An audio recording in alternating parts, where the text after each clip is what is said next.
Api berkobar menghanguskan 6 bangunan kios di area terminal bus Kampung Rambutan Ciracas, Jakarta Timur.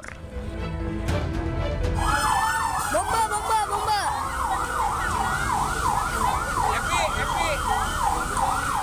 Sejumlah pemilik kios berusaha memadamkan api dan menyelamatkan barang berharga dari dalam kios.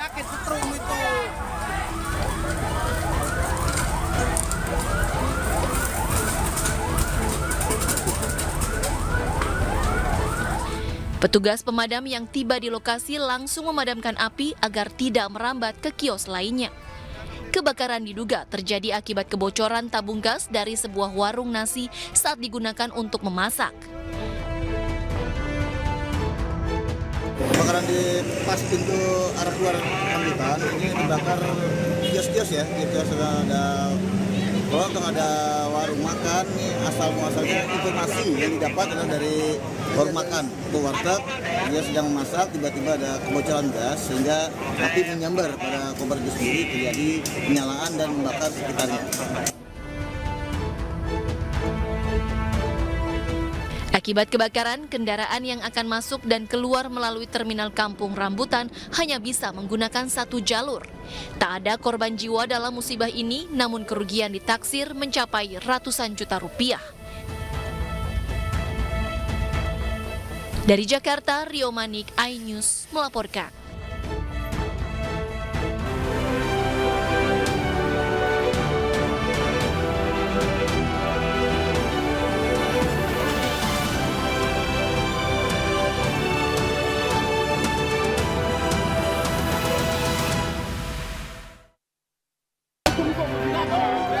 Eksekusi rumah di Jakarta Barat berlangsung ricuh. Pemilik rumah jatuh pingsan setelah berupaya melawan jurusita.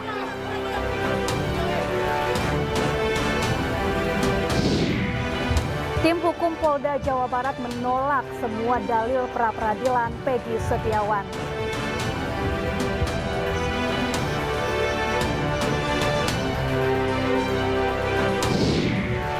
Satgas Judi Online melaporkan 2 anggota DPR yang diduga bermain judi online ke Mahkamah Kehormatan Dewan.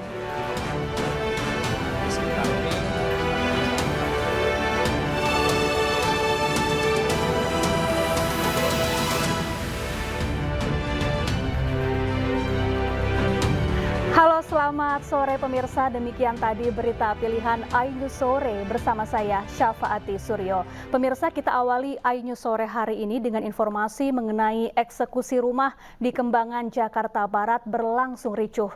Pemilik rumah jatuh pingsan setelah berupaya melawan jurusita.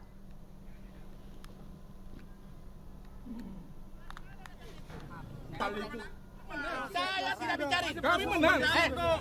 Perkara perlawanan. Saya berlawanan itu. Upaya mengadang proses eksekusi rumah yang dilakukan jurusita Pengadilan Negeri Jakarta Barat. Teriakan histeris dari dalam rumah dan adu mulut mewarnai proses eksekusi. Ketegangan pun terjadi dan menarik perhatian warga sekitar. Jangan, tunggu dulu. Nggak bisa.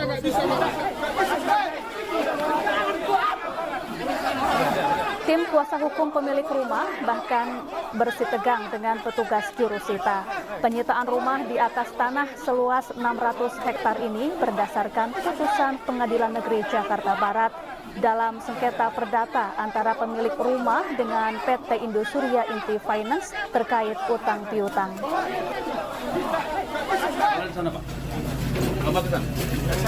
Pemilik rumah yang tak terima rumahnya disita mengancam petugas dengan menenggak cairan pembersih lantai.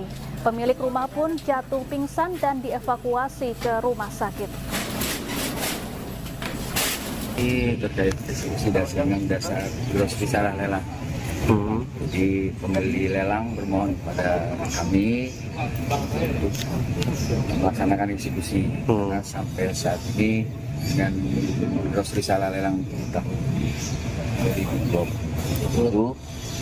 sampai saat ini belum bisa menempati objek tersebut, mendapatkan haknya sebagai pemilik. Ketika klien kami ini, Saud Papahan ini memiliki utang di Indosuria. Nah, karena ada kelalaian gagal bayar, kemudian dicesi. Nah, begitu ketahui dicesi, tiba-tiba dari 2 miliar jadi 7 miliar, sekitar 7 miliar. Nah, oleh karena itu kita lakukan upaya hukum, kita gugat. Di dalam gugatan itu kita layangkan di Pengadilan Negeri Jakarta Pusat. Di PN menang, di PT menang, di Mahkamah Agung menang. Artinya inkrah. Ya. Nah, artinya objek itu sah. Pemirsa, Polda Jawa Barat selaku termohon membacakan jawabannya atas gugatan pra-peradilan Peggy Setiawan. Kuasa hukum Peggy Setiawan menyebut dalil Polda Jawa Barat yang disampaikan di persidangan melantur. Sidang pra-peradilan tersangka kasus pembunuhan Vina dan Eki Peggy Setiawan kembali digelar hari ini. Agenda sidang pagi tadi adalah pembacaan jawaban dari Polda Jabar atas surat permohonan dari Peggy Setiawan. Dalam jawaban tersebut, Polda Jawa Barat menolak dalil yang disampaikan tim Peggy Setiawan dalam surat permohonan. Polda Jawa Barat meyakini penetapan Peggy sebagai tersangka ini sudah berdasarkan dan telah memenuhi barang bukti yang cukup dan sah. Sementara itu, kuasa hukum Peggy Setiawan, Marwan Iswandi, menyebut jawaban Polda Jawa Barat yang disampaikan di persidangan melantur. Mereka seharusnya melengkapi alat bukti itu. Apa yang disangkakan? Matinya Eki kan apa? Karena benda tumpul, seharusnya ada benda tumpul dicari. Ada nggak sidik jarinya Peggy Setiawan? Itu baru saya bilang good. Dan mereka sangat tidak profesional. Saya berani mengatakan tidak profesional. Katanya waktu dia habis dari dibunuh itu kan dipeluk katanya sama Peggy Perong. Otomatis kan di baju itu ada darahnya ini, ada darahnya si Peggy si Ya, tim hukum Polda Jawa Barat menolak semua dalil pra-peradilan yang diajukan Peggy Setiawan. Hal itu disampaikan dalam berkas jawaban atas gugatan yang dibacakan di Pengadilan Negeri Bandung, Jawa Barat.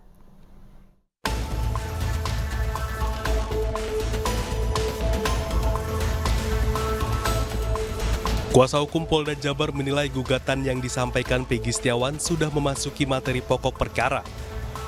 Dengan demikian, Polda Jabar menilai beberapa poin atau dalil yang disampaikan terhadap penetapan tersangka Peggy Setiawan sudah memenuhi aspek formil. Hal inilah yang menjadi acuan Polda Jabar menolak semua dalil pra-peradilan Peggy Setiawan. Yang pertama, Polda Jabar memiliki 2 alat bukti, sehingga terhadap permohonan pra-peradilan adalah hanya memeriksa dan menilai aspek formal terhadap penetapan tersangka yang dilakukan pemohon. Berikutnya, penangkapan sudah sesuai dengan alat bukti, dan penetapan tersangka terhadap Peggy Setiawan di kasus pembunuhan Vina dan Eki Cirebon 2016 silam sudah sesuai alat bukti yang sah. Dan yang terakhir, polisi juga telah melakukan penangkapan Peggy Setiawan berdasarkan hasil penyelidikan terhadap 8 beberapa orang terdakwa dalam kasus pembunuhan Vina dan Eki. Tim Liputan iNews melaporkan. Ya, sidang pra-peradilan Peggy Setiawan dilanjutkan dengan agenda replik. Replik mulai dibacakan tim kuasa hukum Peggy pada pukul 2 siang tadi. Sidang replik pra-peradilan Peggy Setiawan dimulai pukul 14 Selasa siang. Tim kuasa hukum Peggy Setiawan memberikan tanggapan atas dalil-dalil yang disampaikan oleh Polda Jawa Barat. Sebelumnya, tim kuasa hukum sempat menilai dalil yang disampaikan Polda Jawa Barat dalam sidang melantur. Tim kuasa hukum juga menganggap penangkapan yang dilakukan terhadap Peggy tidak sesuai prosedur. Pasalnya, tidak ada satupun alat bukti yang menguatkan bahwa Peggy Setiawan adalah pelaku pembunuh Vina dan Eki. Demikian menjadi tidak jelas kapan gelar perkara tersebut terjadi. 10. Bahwa berdasarkan uraian tersebut di atas, jelas dan beralasan hukum bahwa penetapan tersangka yang menjadi objek pra-peradilan perkara akut tidak sah karena tidak didukung oleh 2 alat bukti yang cukup dan cara mendapatkan alat bukti tersebut unprocedural. Sementara itu, Ibu Peggy Setiawan Kartini hadir langsung dalam pra-peradilan bersama dengan kedua anak perempuannya serta kuasa hukumnya di Pengadilan Negeri Bandung, Jawa Barat. Kartini berharap agar Peggy dapat segera dibebaskan. Ya, sampai sejauh ini, alhamdulillah, saya berdoa semoga cepat selesai dan anak saya segera bebas. Ya baik Bu, kemarin kan tim kuasa hukum sudah menyebutkan sejumlah permohonan dan juga bukti-bukti yang cukup kuat ya Bu ya untuk membebaskan Peggy Setiawan. Nah dari Ibu sendiri meyakini betul anak Ibu bukan pelaku atau bukan Peggy alias Peron Bu? Ya saya meyakini 100% kalau pelaku itu bukan anak saya. Anak saya anak baik, anak saya tidak mungkin melakukan kejahatan itu. Ya baik Ibu, kalau dari Ibu sendiri akan mengawal sidang ini sampai selesai atau bagaimana Bu? Ya lihat nanti aja. Soalnya rencananya hari ini saya juga mau besuk Peggy. Hari ini mau besuk Peggy ya? Nah mungkin terakhir ketemu dan nanti akan membesuk apa Bu yang akan disampaikan? Ya biasa saya menyampaikan ke Peggy supaya Peggy kuat dan tabah, juga jaga kesehatan. Karena saya sebagai seorang ibu akan berjuang semampu saya juga, semampu kekuatan seorang ibu untuk membebaskan dan anak saya. Baik Ibu, kan masyarakat saat ini banyak ya Bu ya yang mendukung dan juga meyakini kalau Peggy Setiawan ini bukan pelaku. Yang akan disampaikan ke masyarakat apa Bu saat ini? Rasa terima kasih apa Bu yang Ibu sampaikan?